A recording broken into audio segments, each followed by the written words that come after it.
창세기 30장 25절부터 43절까지의 말씀입니다. 하나님의 말씀을 저와 한 절씩 봉독하시고 마지막 절은 함께 읽겠습니다. 제가 먼저 봉독하겠습니다. 라헬이 요셉을 낳았을 때에 야곱이 라반에게 이르되 나를 보내어 내 고향 나의 땅으로 가게 하시되 내가 외삼촌에게서 일하고 얻은 처자를 내게 주시어 나로 가게 하소서. 내가 외삼촌에게 한 일은 외삼촌이 아시나이다. 라반이 그에게 이르되 여호와께서 나로 말미암아 내게 복 주신 줄을 내가 깨달았노니 내가 나를 사랑스럽게 여기거든 그대로 있으라. 내 품삯을 정하라. 내가 그것을 주리라. 야곱이 그에게 이르되 내가 어떻게 외삼촌을 섬겼는지 어떻게 외삼촌의 가축을 쳤는지 외삼촌이 아시나이다. 외삼촌의 소유가 적더니 번성하여 때를 이루었으니 내 발이 이르는 곳마다 여호와께서 외삼촌에게 복을 주셨나이다. 그러나 나는 언제나 내 집을 세우리이까. 라반이 이르되 내가 무엇으로 내게 주랴? 야곱이 이르되 외삼촌께서 내게 아무것도 주시지 않아도 나를 위하여 이 일을 행하시면 내가 다시 외삼촌의 양떼를 먹이고 지키리이다. 양떼에 두루 다니며 그 양 중에 아롱진 것과 점 있는 것과 검은 것을 가려내며 또 염소 중에 점 있는 것과 아롱진 것을 가려내리니 이 같은 것이 내 품삯이 되리이다. 후일에 외삼촌께서 오셔서 내 품삯을 조사하실 때에 나의 의가 내 대답이 되리이다. 내게 혹시 염소 중 아롱지지 아니한 것이나 점이 없는 것이나 양 중에 검지 아니한 것이 있거든 다 도둑질한 것으로 인정하소서.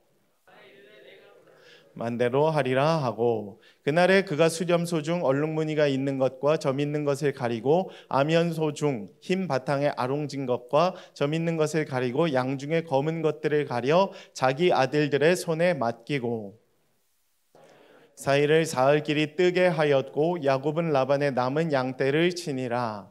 야곱이 버드나무와 살구나무와 신풍나무의 푸른 가지를 가져다가 그것들의 껍질을 벗겨 흰 무늬를 내고 양떼가 와서 먹는 개천의 물 구유에 세워 양떼를 향하게 하매 그 떼가 물을 먹으러 올 때에 새끼를 베니 가지 앞에서 새끼를 뱀으로 얼룩얼룩한 것과 점이 있고 아롱진 것을 낳으니라.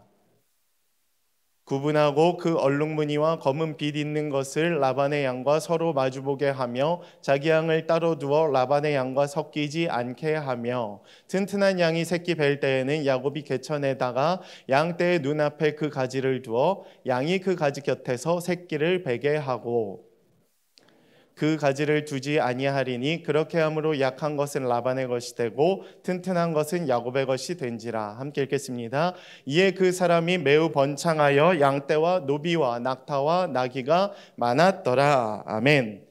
네, 오늘 이 시간에는 세상에 휘둘리지 않고 하나님의 복을 기대하라라는 제목으로 하나님의 말씀 선포하고 그 은혜를 나누고자 합니다. 현장 가운데에도 많은 청년들이 오고 있어요. 80명이 이제 넘어가는 것 같습니다. 많은 청년들이 또 현장의 은혜를 사모하며 또 말씀의 은혜, 교제의 은혜를 사모하며 공동체가 꼭 필요하다는 것을 인식하고 하나님께로 나아와서 엎드리는 이 모습이 너무나도 귀하고 감사합니다. 오늘도 하나님께서 예비해 주신 말씀의 은혜의 복이, 교제의 은혜의 복이 저와 여러분의 삶 가운데 가득할 수 있게 되기를 축복합니다. 여러분, 복하면 무슨 생각이 드나요? 오늘 말씀의 주제는 복, 하나님의 복이에요. 그리고 복의 통로입니다. 여러분, 복하면 무슨 생각이 드나요? 복. 되게 좋은 것, 받고 싶은 것, 내게 필요한 것, 이 정도 생각이 들 수도 있습니다. 그러나 저는 복을 묵상하면서 늘 어려운 주제 중에 하나가 복이에요. 특별히 청년들에게 있어서는 복, 잊어버린 지 오래되는, 왠지 우리와 거리가 떨어져 있는 주제인 것 같습니다. 왜 그러냐 하면 복을 생각할 때마다 사실 우리가 살아가는 이 현실, 나의 삶과는 전혀 상관이 없는 주제인 것만 같기 때문입니다. 그래서 교회를 다닌다고 하면서도 복만 생각하면 오히려 하나님이 더 믿어지지 않는, 복만 생각하면 오히려 하나님과 더 거리감이 생기고 하나님을 원망하는 것만 같은 마음이 드는 그러한 시대를 우리가 살아가고 있기 때문입니다. 여러분, 복하면 어떤 생각이 드나요? 정말 이 복이 하나님께서 예비해 두신 복이 있고 정말 나를 향한 하나님의 사랑이 클 것이다, 그 복을 기대하며 살아가고 있습니까? 오늘도 하나님께서 내게 복을 주실 거야 라는 믿음이 더 강하십니까? 아니면 복은 나와 상관없는 일이야 라고 생각을 하시며 살아가고 있습니까? 예전에 한국교회가 막 부흥할 때만 해도 설교단에서 하나님의 말씀을 선포할 때 복은 너무나도 중요한 주제였고 뭔가 교회 성장을 위한 부흥을 위한 필수적인 키워드 중에 하나였어요. 그래서 복만 얘기하면 성도들이 열광을 했고 그 복이 정말 자기에게 임한다는 것을 늘 경험하고 뭔가 그것이 하나님의 뜻이었고 이런 것을 경험했기 때문에 실질적으로 와닿았어요. 근데 이 시대를 살아가는 청년들은 어떠합니까? 복에 대해서 아무리 설교하고 하나님의 이야기를 강조해도 사실 그 복이 정말 내 삶 가운데 와닿는 경우는 별로 없기 때문에 우리는 사실 이 복을 더 깊이 있게 다른 방향으로 새롭게 해석을 해야 될 필요가 있는 것입니다. 저는 이 오늘 말씀이 그냥 예전의 번영신학 하에서 선포되어지는 그 복으로만 외쳐지는 것이 아니라 땅에 떨어지는 복으로 다가가는 것이 아니라 정말 우리의 삶 가운데 와닿을 수 있는 하나님의 복, 하나님의 복의 통로가 될 수 있게 되기를 축복합니다. 먼저 여러분 첫 번째로 복은 사모해야 돼요. 사모해야 돼요. 우리 가운데 정말 그러한 사모함이 있는가 어느 순간부터 사실 잊혀졌어요. 복을 기대하는 건 사치예요. 하나님이 나에게 복을 안 주실 것만 같아요. 그거는 하나님의 복을 잘못 생각하고 있는 거예요. 여러분 충분히 사모하실 만한 자격이 있는 존재들이고 하나님은 여러분을 너무 사랑하셔서 여러분들을 복 주시기를 원하시며 복의 통로로 만드실 것입니다. 여러분 오늘 말씀을 통해서 그렇게 변화돼야 돼요. 아, 복이 나와 상관없는 주제가 아니구나. 내게 필요하구나. 하나님 정말 나에게 복 주시기를 원하며 내가 복의 통로가 될 수 있겠구나라는 믿음이 간절함이 생길 수 있게 되기를 축복합니다. 오늘 본문 말씀은 내용은 이래요. 야곱이 드디어 때가 됩니다. 아내도 얻었고 자녀도 낳고 뭔가 하나님의 약속을 이제 다시 되새기면서 돌아갈 것을 꿈꾸고 작정을 해요. 그것이 첫 번째 메시지입니다. 야곱이 가족을 데리고 고향으로 돌아가겠다고 하지만 라반은 그에게 더 머물라고 권유를 하고 있는 것입니다. 떠나기로 확정한 야곱과 붙잡는 라반의 모습을 통해서 우리는 다양한 하나님의 메시지를 찾아볼 수 있다는 것입니다. 이미 가족을 이루고 잘 살고 있었던 야곱이 왜 굳이 떠나려고 했을까? 이왕 온 거 그래도 좀 상처가 있었고 아픔이 있었고 뭔가 갑을 관계가 있었지만 잘 적응했잖아요. 많은 가족을 이루었잖아요. 그리고 돌아가면 누가 기다리고 있습니까? 나를 죽일 것만 같았던 그 형님 에서가 기다리고 있지 않습니까? 얼마나 두렵고 부담되는 거예요. 그렇죠? 하나님의 약속이 완전한 것처럼 보이지만 사실 그 약속을 이루는 첫걸음은 매우 무거울 수 있다는 거예요. 그러나 야곱은 약속을 더 신뢰했다는 거예요. 그래서 작정을 했어요. 한 걸음 내딛었습니다. 그래서 오늘 말씀에서는 완벽하게 이루어지진 않았어요. 완전히 터닝 포인트가 되지는 않았지만 이것이 시발점이었습니다, 여러분. 그것을 기억해야 돼요. 야곱의 인생의 터닝 포인트는 오늘 본문 말씀입니다. 작정을 하는 것, 그 첫걸음, 운을 떼고 이야기를 하고 삼촌 내가 이제 떠나겠습니다. 내가 고향으로 돌아가겠습니다. 이 이야기가 오늘 말씀에서는 완전히 이루어지지 않았지만 첫걸음이 되었던 것입니다. 그리고 하나님의 향한 고백이 됐고 다시 엘베댓 사건을 이루었고 하나님과 씨름해서 이스라엘이라는 이름을 얻었고 다시 고향으로 돌아가게 되는 계기가 되었던 것이에요. 여러분의 인생의 터닝 포인트는 언제입니까? 오늘이 될 수 있게 되기를 축복합니다. 야곱과 같이 변화가 돼야 되는 거예요. 제가 오늘 임직 스쿨을 준비하면서 교회론에 대해서 이렇게 강의를 준비했거든요. 교회론 중에 가장 중요한 것, 사도행전적인 교회는 어떠한 교회인가? 변화가 되는 교회여야 돼요. 기적이 일어나는 교회가 진정한 교회의 역할이 될 줄로 믿습니다. 우리 교회, 우리 공동체, 우리 청년들은 어떠해야 될까요? 변화가 돼야 돼요. 빠릿빠릿하게 말씀을 통해 깨닫고 변화되고 결단하고 실행하고 그리고 또 변하고 은혜 받고 그대로 행함으로 하나님이 주시는 복을 누리는 삶을 깨달아야 된다는 것입니다. 야곱은 그 첫걸음을 뜀으로 말미암아 하나님의 복을 누리는 자가 될 수 있었던 것입니다. 사실 단어와 상황을 볼 때 아직도 종과 이제 그 갑을 관계였죠. 삼촌과 조카의 관계가 아니라 거의 뭐 종부리듯이 자기를 힘들게 했던 자였지만 그 상황 가운데에서도 믿음을 잃어버리지 않았던 야곱, 소명을 따라 떠났던 명확한 이유를 가지고 나아가게 됐던 것입니다. 수많은 유혹이 우리를 괴롭혀요. 약점을 잡고 붙잡아요. 라반도 계속 약점 잡고 물고 늘어지잖아요. 첫 번째는 레아 통해서 7년, 라헬 통해서 7년, 또 이제 6년을 사실상 부려 먹는 거죠. 얼마나 그 잔머리가 뛰어난지 모르겠어요. 근데 그러한 유혹과 약점 속에서도 하나님의 뜻을 기억하면서 첫걸음을 떼고 중심을 잃지 않고 흔들리지 않았다는 거예요. 여러분의 인생이 풍파가 있을 수 있어요. 여러분의 약점을 공략하는 세상에 유혹들이 있을 수 있어요. 그러나 야곱과 같이 견디는 시간도 필요하다는 거예요. 첫걸음을 일단 떼보세요. 그러면 6년을 기다릴지라도 하나님은 마침내 이루시는 분이시다. 31장에 가면 고백이 나오고, 32장에 가면 떠남이 나오고, 34장에 가면 에서와의 만남 포옹이 이루어지고 그가 이스라엘이 되는 역사를 이루게 된 것입니다. 약속이 이루어지는 것을 성취하게 되는 거예요. 흔들리지 않으면 우리에게 이러한 믿음이 필요할 줄로 믿습니다. 여러분, 두 번째 메시지는 어떠한 메시지입니까? 야곱은 불리한 조건 속에서도 손해를 보기로 작정하고 결단하지만 계략을 꾸민다는 거예요. 우리는 세상을 살아갈 때 그리스도인들이 많이 착하게 살잖아요, 그렇죠? 근데 착하게 살면 당한다라는 인식들이 많이 있어요. 뭔가 잘해줬는데 사기를 치고, 좀 표현이 그렇지만 등쳐먹고, 뭔가 이런 일들이 너무나도 많아요. 뭔가 교회 다닌다 그러면 먹잇감이구나, 이런 이야기들을 너무 많이 하는 것 같습니다. 야곱도 자기 나름대로 기준을 가지고 품삯을 제시하지만 라반은 또 그 계략을 꾸며요.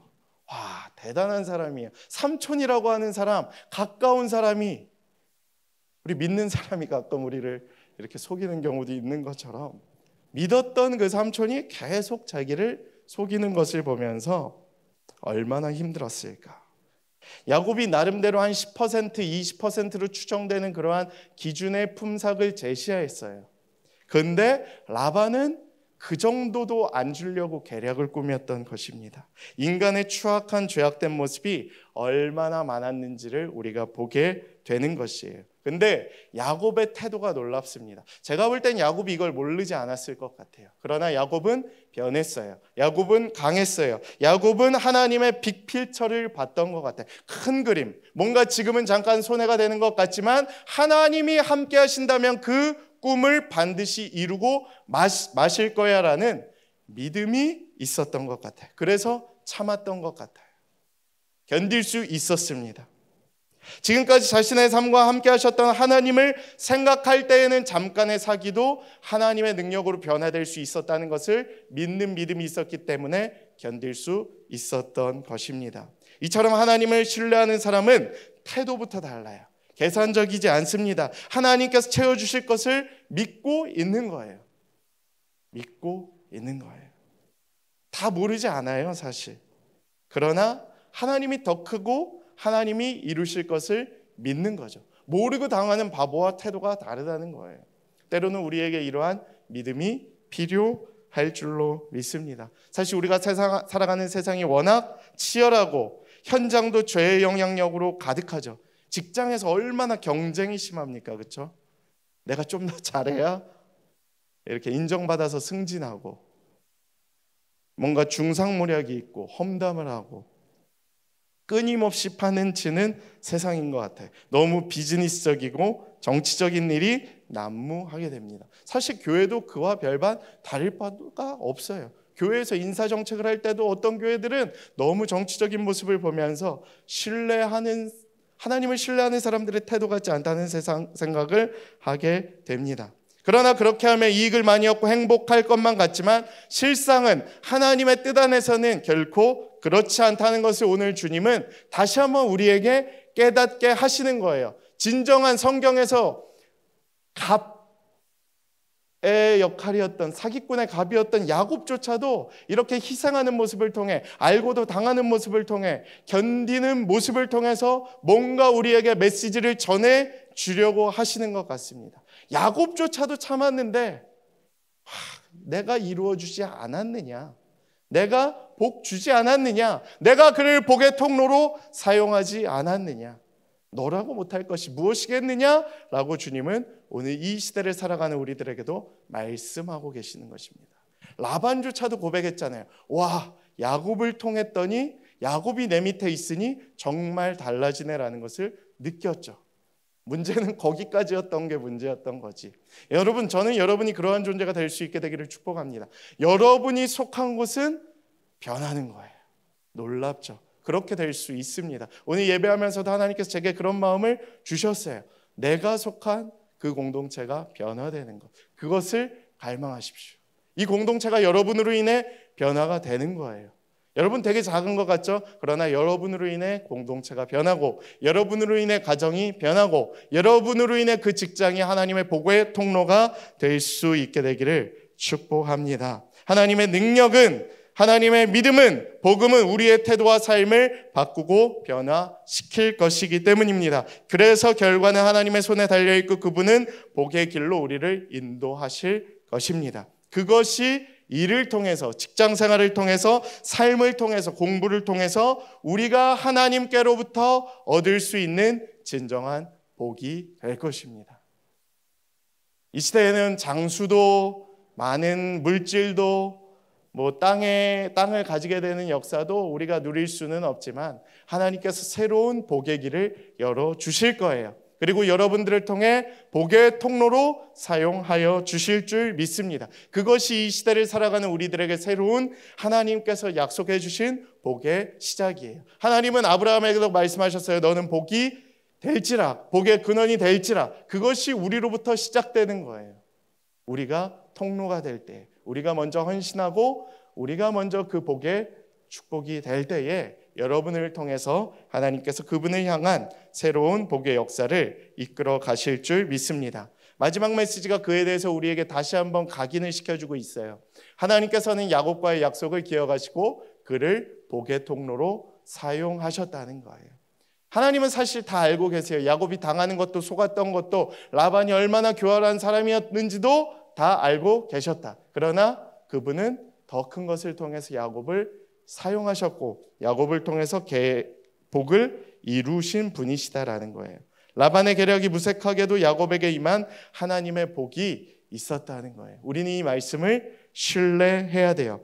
저는 이 말씀을 보면서 후반절에 보면 야곱이 하나의 트릭을 써요. 라반도 트릭을 쓰지만 야곱도 뭔가 실행은 합니다. 근데 이 실행이 무슨 뜻인지는 사실 잘 모르겠어요. 주석을 봐도 유행이었다는 얘기도 있어요. 뭔가 우리 그러한 거 있잖아요. 뭐라 그러죠 이걸? 치료책, 민간요법 같은 거. 아니면 그 당시에 유행했던 이렇게 하면 임신이 더 잘 될 거야 라는 이러한 나름대로의 미신들. 야곱이 사실 이렇게 썼던 이러한 행동 중에 하나가 그러한 의미를 담고 있다고 합니다. 아니면 그의 지식 때문이었는지 그의 경험 때문이었는지 사실 정확하지는 않아요. 저는 근데 이 말씀을 통해서 무엇을 느꼈냐 하면 그럼에도 불구하고 이 구절이 사라지더라도 하나님은 결과적으로 이루시는 분이시다라는 것을 깨닫게 됩니다. 미신이 아니고 인간의 힘으로 할 수 없는 초인간적이고 초과학적인 일이 하나님을 통해서 이루어졌던 거예요. 여러분 생각을 해보십시오. 뭔가 눈앞에 이렇게 양과 염소가 있는 것을 봤다고 해서 그의 출산에 자녀 새끼들에게 영향을 미친다는 게 사실 굉장히 말도 안 되는 일이잖아요. 있을 수 없는 일이고 뭔가 과학적이지 않고 근거가 없는 이야기죠. 왜 굳이 이야기를 넣었을까? 과학을 뛰어넘는 일이 사실 성경에 많이 있다라는 거예요. 우리는 그렇기 때문에 하나님의 기적을 간구해야 되는 자라는 것을 주님께서 가르쳐 주고 계신다는 것입니다. 우리의 삶 가운데 아무런 기적을 구할 일이 없다고 해도 주님은 붙잡으십시오. 주님의 기적을 기대하십시오. 하나님께서 여러분을 통해서 복의 근원이 되게 하실 것이고 기적의 역사를 허락하여 주실 것이기 때문입니다. 그러므로 우리는 하나님께서 맡기신 사역을 감당할 때 야곱도 얼마나 좌절을 했을까요? 그렇죠? 14년, 20년을 열심히 살았는데 또 삼촌이 사기쳐. 와, 이거 죽일 수도 없고 진짜 얼마나 낙심이 됐을까? 그러나 묵묵히 자기의 일을 감당하는 야곱. 자기도 사기꾼 기질이 있었는데 얼마나 뭔가 또 나름대로 이렇게 하려고 했겠습니까? 그러나 참고 하나님의 뜻을 기다렸던 야곱을 보며 오늘 이 시대에도 우리도 달라져야 되는 거예요. 당장 눈앞에 보이는 열매 보상이 없다고 너무너무 낙심할 필요 없다라는 거예요. 인생이 사실 길잖아요.